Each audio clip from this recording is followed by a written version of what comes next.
Ezequias, um rei que se destacou em meio a um mar de idolatria e desvio. Um homem que, ao assumir o trono, decidiu romper com as tradições que haviam se infiltrado em seu povo. Ele se levantou como um farol de esperança, determinado a restaurar a verdadeira adoração ao Deus de Israel.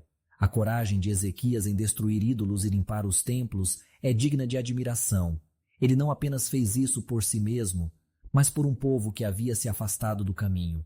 A fé de Ezequias não era uma crença superficial.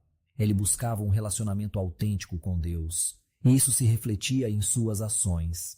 Mas a vida, como sabemos, é repleta de desafios inesperados. Quando Ezequias enfrentou uma doença mortal, o peso da mortalidade lhe caiu sobre os ombros. A mensagem de Isaías, trazendo a ordem divina para que ele colocasse sua casa em ordem, ecoou em sua mente. A certeza da morte era um golpe duro, mas a resposta de Ezequias foi surpreendente. Ele se voltou para a parede, se prostrou e clamou a Deus, não com uma oração vazia, mas com lágrimas e súplicas, lembrando-se de sua vida reta e de sua devoção. E Deus, em sua misericórdia, atendeu ao clamor de Ezequias e lhe concedeu mais 15 anos de vida. Um milagre que reverberou por toda a região, um testemunho do poder de Deus que se espalhou até os ouvidos do Império Babilônico em ascensão. É fascinante pensar que a cura de Ezequias não foi apenas uma questão pessoal.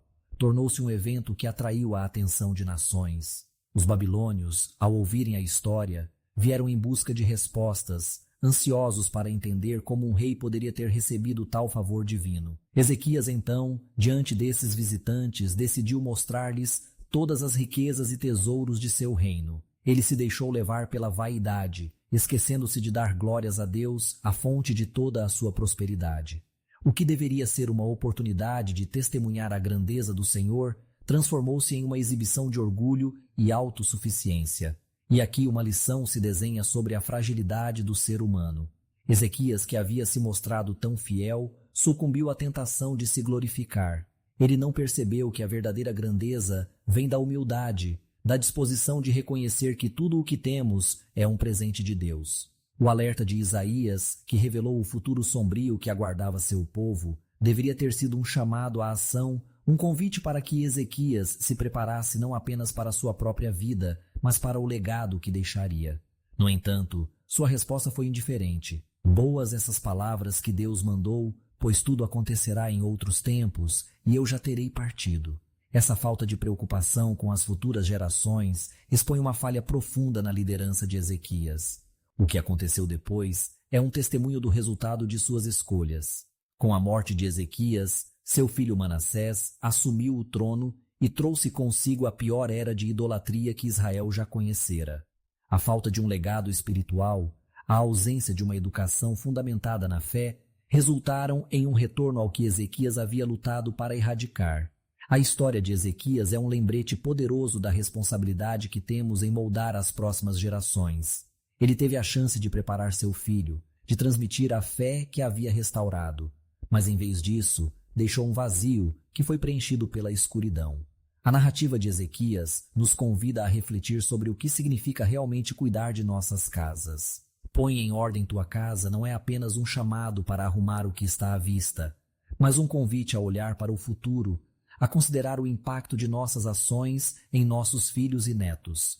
Enquanto Ezequias se preocupava em garantir sua própria segurança e conforto, ele ignorou a responsabilidade de guiar seu povo, de ensinar a verdade sobre Deus. A história de Abraão, que mesmo sem filhos, se tornou o pai de multidões, serve como um contraste poderoso.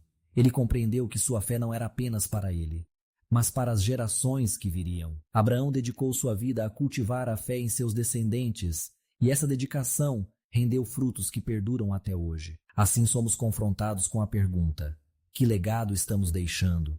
Estamos apenas preocupados com nossas próprias vidas e realizações?